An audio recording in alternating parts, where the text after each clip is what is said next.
Hello everyone, and welcome back to EduAccess Making Science Simple.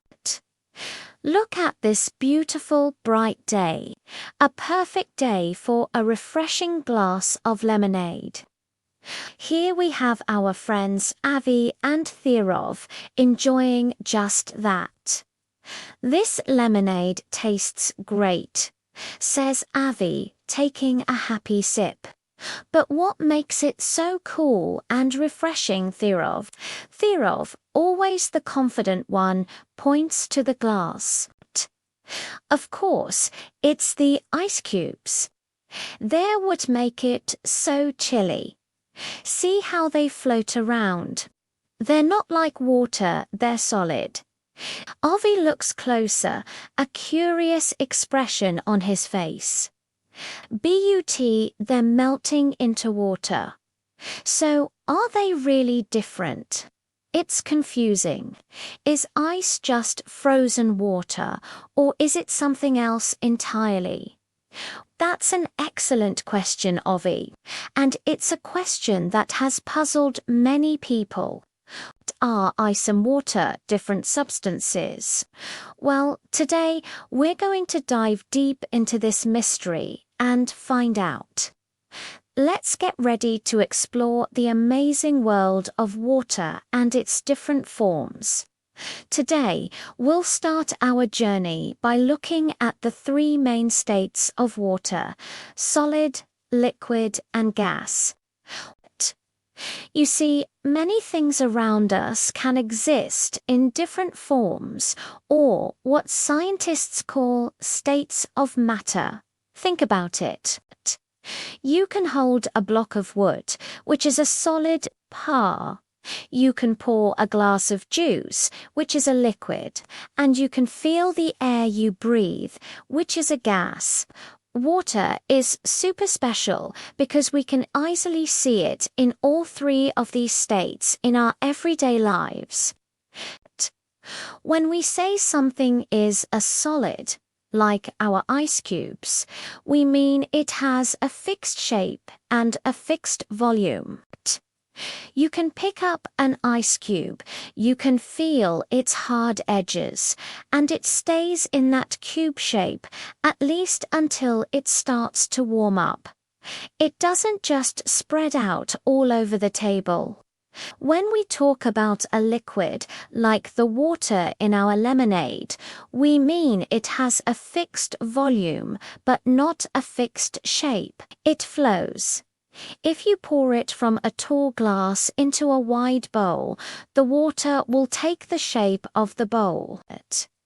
The amount of water stays the same, but its shape changes to fit whatever is holding it. And a gas.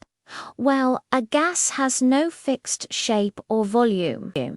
It will spread out to fill any container it's in, no matter how big. We'll talk more about water as a gas, which we call steam or water vapor, in our next video. But for now, let's get back to Avi's question. Are ice and water the same thing? To figure this out, let's do a little experiment together. We'll call it Activity 8.1, the melting of ice. Here we have a clear cup, and inside we've placed a single solid ice cube. It's cold, it's hard, and it has a definite shape. Now, we're just going to leave it here on the table at room temperature and watch what happens. Let S speed things up a little bit with a time lapse so we can see the change happen right before our eyes. Look at that. Slowly but surely, you can see the edges of the ice cube getting smoother. Little puddles of water are starting to form around its base. As time passes, the solid ice cube is shrinking, and the amount of liquid water in the cup is growing. It's like the ice cube is disappearing and turning into water. And now, it's gone. The ice cube has completely melted. What we have left in the cup is just water. So, did a magical transformation happen? Did the ice, a solid substance, turn into a completely new liquid substance? The answer is no. What we just witnessed is called a change of state. The process of a solid turning into a liquid is called melting. When the ice melted, it didn't become something new.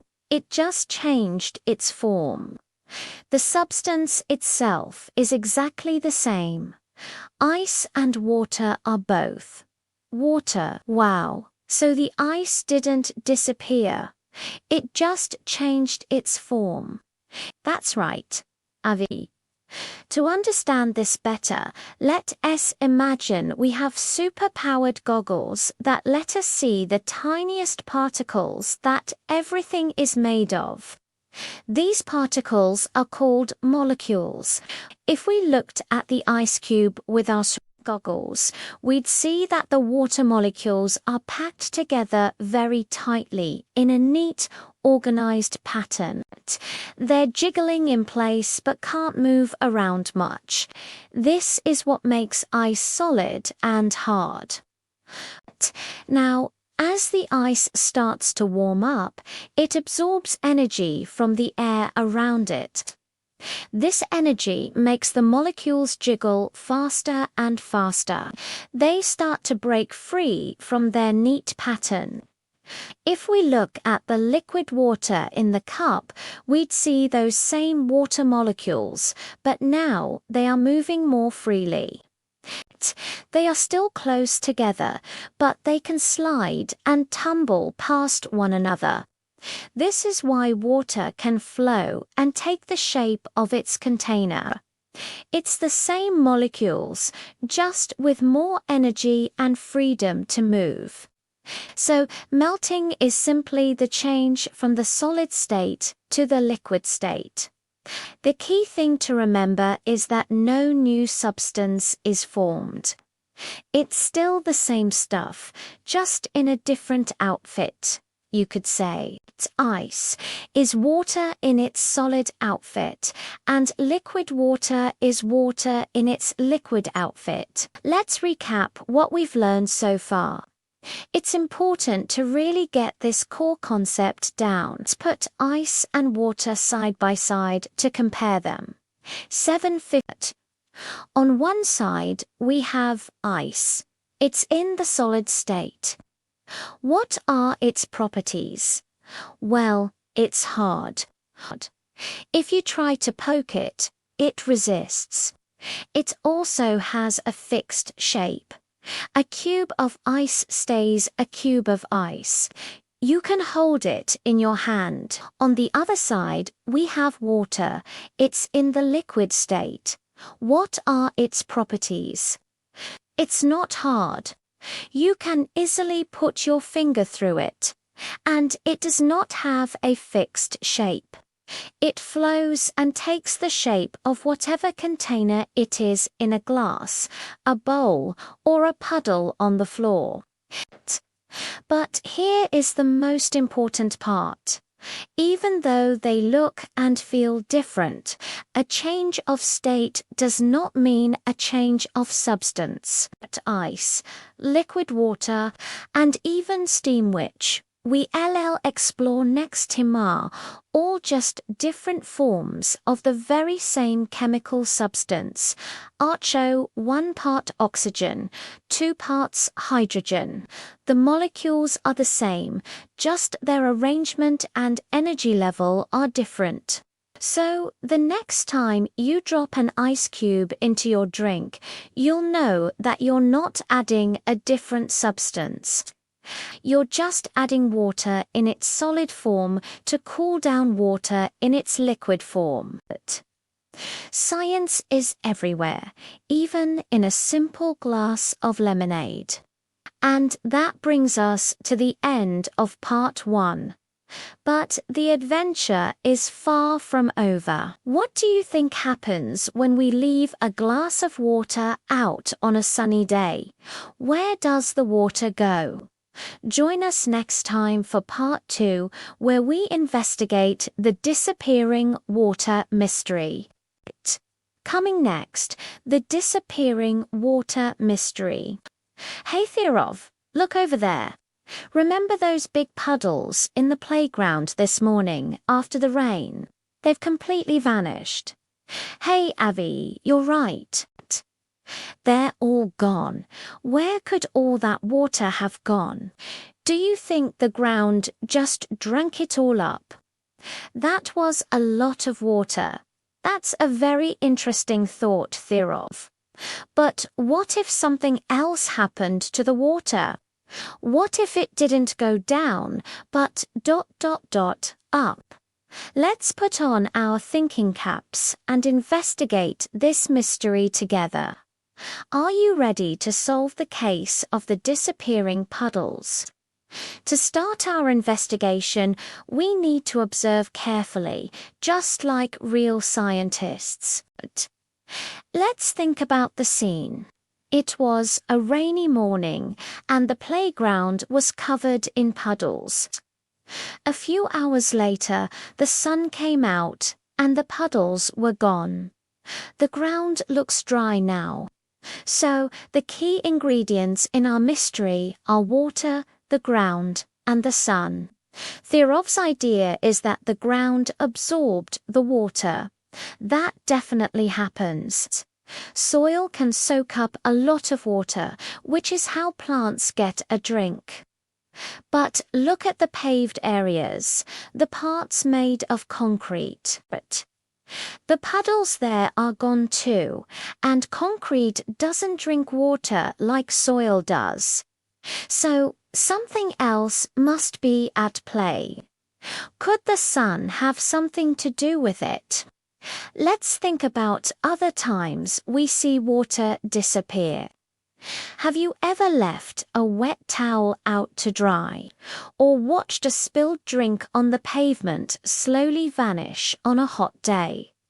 In all these cases, the water seems to just disappear into the air. This gives us a big clue. It suggests the water isn't just going down into the ground, it might be going up into the air. But how can water, which is a liquid we can see and touch, go into the air, which we can't see? It seems like magic, but it's actually pure science. To figure this out, we need to do an experiment that lets us control what's happening. This will help us test our idea that the water is going into the air. Let's try activity 8.2. For this experiment, we don't need a playground or a rainy day. We can do it right here in the kitchen. All we need is a steel plate and a tablespoon of water. First, let's make sure the plate is completely dry. Now, I'll carefully pour 1 tablespoon of water right into the center of the plate. Okay, Avi, the water is on the plate. Now what? Do we just wait? Exactly. The of science sometimes requires patience. We're going to observe what happens to this water over time. Since we're using a steel plate, we know the water can't soak through it. So, if the water disappears, it can't be because the plate drank it. This is what scientists call a controlled experiment. We've removed one possibility, the water soaking in, to see what else might happen. Let's watch closely. It might take a little while, so we can speed things up with a time lapse. Look, the edges of the puddle are starting to shrink. Slowly but surely, the patch of water is getting smaller and smaller. ... and ... gone. The water has completely disappeared. Wow, it's gone. But it didn't go through the steel plate. It's like it just vanished into thin air. So where did it go? That's the million-dollar question, Theorov. The water didn't just vanish. It changed. It turned into a gas. This invisible gas is called water vapor.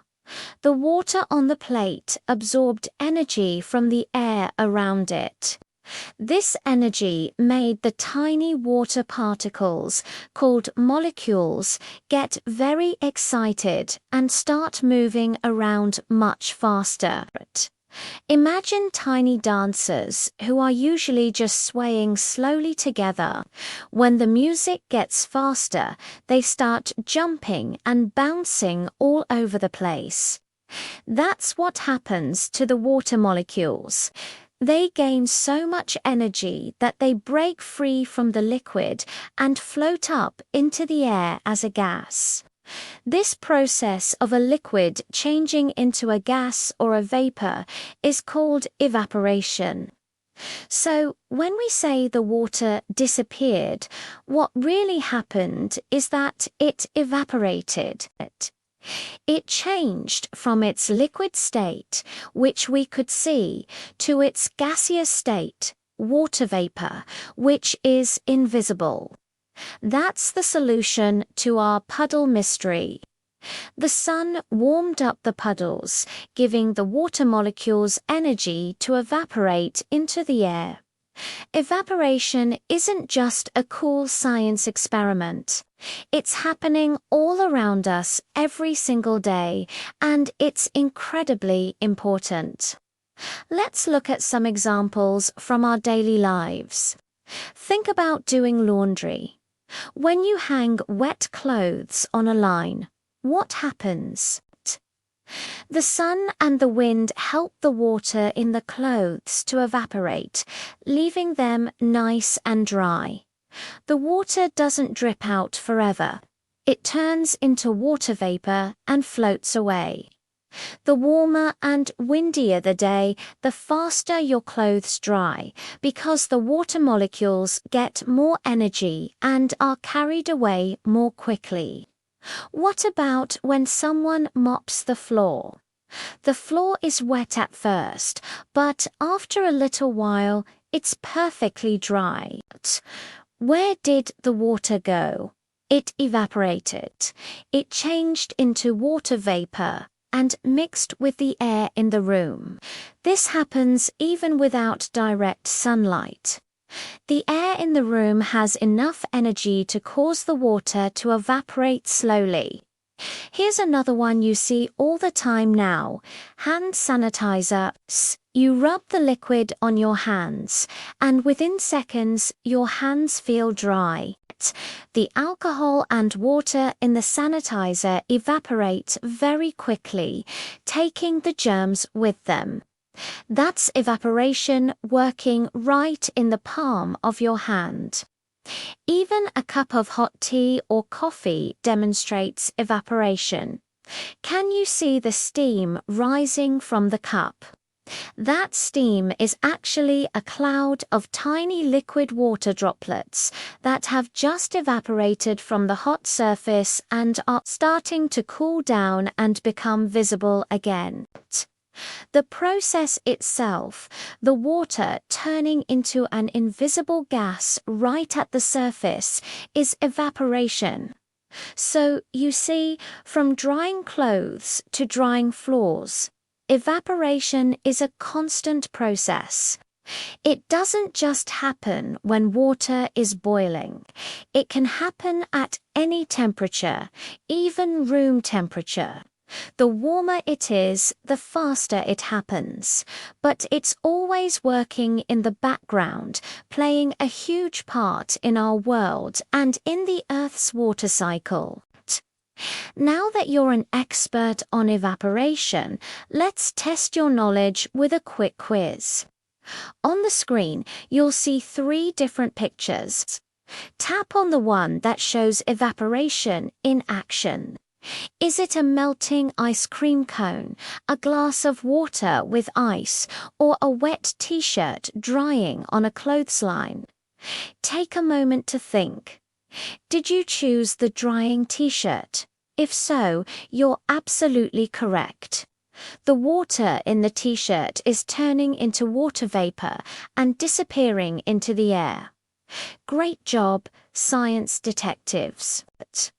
We've solved the mystery of the disappearing puddles and uncovered the amazing process of evaporation. We learned that evaporation is when a liquid turns into a gas called vapor, and it happens all around us. But what factors make evaporation happen faster or slower? What role does temperature, wind, and surface area play? There's so much more to discover. In our next episode, we'll dive deeper into the science behind evaporation, exploring all the it. Have you ever wondered where a puddle goes after it rains, especially on a sunny day? It doesn't just vanish. It changes into something else. This amazing process is called evaporation. To understand it, we need to zoom in, way in, to see the tiny water molecules we've been learning about.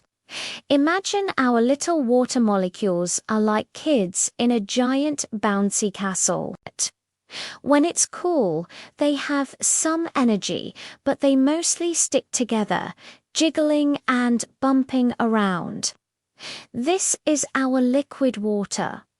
But what happens when we add heat, like the warm sunshine? The sun's heat is pure energy. When this energy hits the water, it's like turning up the music in the bouncy castle. The molecules at the very top, at the surface of the water, absorb this energy first. They start to jiggle and vibrate much faster. They get so excited and energetic that they can finally break free from their friends and leap right out of the water. Once they escape, these super energetic molecules don't just float. They become a gas called water vapor. This water vapor is invisible and it mixes with the air all around us. So, evaporation is simply the process of liquid water turning into a gas. Water vapor because its molecules gained enough energy to escape. It's like a secret escape mission for water molecules powered by heat. So, we know heat is the main ingredient for evaporation, but is that the only thing that matters? Not at all. Several factors can make evaporation speed up or slow down. Let's look at them one by one. First up, temperature. As we've just seen, heat gives water molecules the energy they need to escape. So it makes sense that the hotter it is, the faster evaporation happens. Imagine two identical wet towels. One is left out on a hot, sunny day and the other on a cool, cloudy day. Which one do you think will dry first?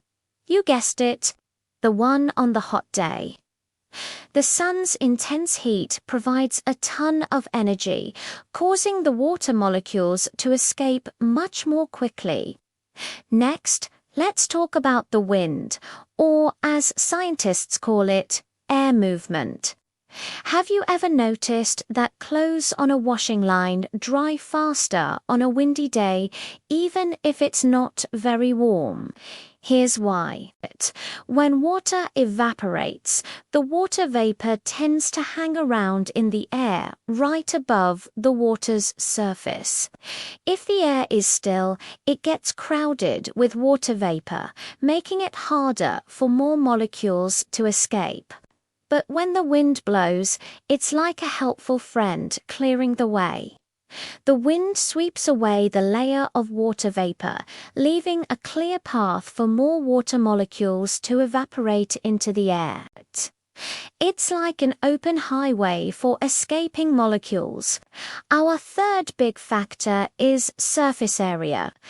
That sounds complicated, but it's really simple. Surface area is just the amount of a liquid surface that is exposed to the air. Let's do a little thought experiment. Imagine you pour the exact same amount of water into a tall, narrow cup and onto a wide, flat plate. Which one will evaporate faster? The water on the plate every time. Why?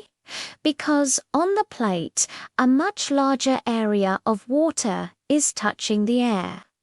This gives way more molecules at the surface the opportunity to escape at the same time.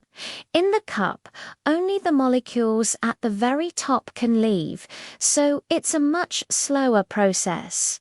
More surface area means a bigger escape hatch for our water molecules. Finally, there's one factor that slows evaporation down: humidity. Humidity is the amount of water vapor that's already in the air. On a very humid day, the air is already full or saturated with water vapor. Think of it like a bus that's already packed with people. It's really hard for new passengers to get on. Similarly, when the air is already full of water vapor, it's much harder for more water molecules to evaporate and join in. That SYU feels so sticky on humid dyes your sweat doesn't evaporate easily to cool you down. So, to sum it up, evaporation is fastest when it's hot, windy, dry, and when the water has a large surface area. Alright, super scientists, you've learned so much about evaporation. It's time to put that amazing brain of yours to the test with a quick quiz. Don't worry, Avi and Thirov are here to cheer you on. Ready for question 1. What happens to a glass of water if you leave it in the sun for a few days? Does it A. freeze, B. evaporate, or C. stay the same? Think about the sun's energy. The answer is B. evaporate. The sun's heat gives the water molecules energy to escape as water vapor. Question 2 is a bit of a thinker. Why does sweating help cool you down on a hot day? Is it because a sweat is cold, or B, the sweat evaporates from your skin? The answer is B. As the sweat evaporates, it takes heat energy away from your skin, which makes you feel cooler. It's your body's personal air conditioning system. Last question. If you spill some juice, which will dry faster, a big puddle on the floor, or the same amount of juice in a small cup, you got this. The big puddle on the floor will dry faster because it has a larger surface area, allowing more molecules to evaporate at once. Fantastic job, everyone. You're all evaporation experts now. Avi and Thirov are so proud of you. See, science is fun with EduAccess. We hope you had as much fun as we did. Be sure to join us next time as we explore what happens to all that water vapor up in the sky. Don't forget to like this video, subscribe to our channel, and hit the notification bell so you don't miss our next lesson. Until then, keep asking questions and keep exploring the amazing world of science. Bye for now. Thanks for watching, Curry.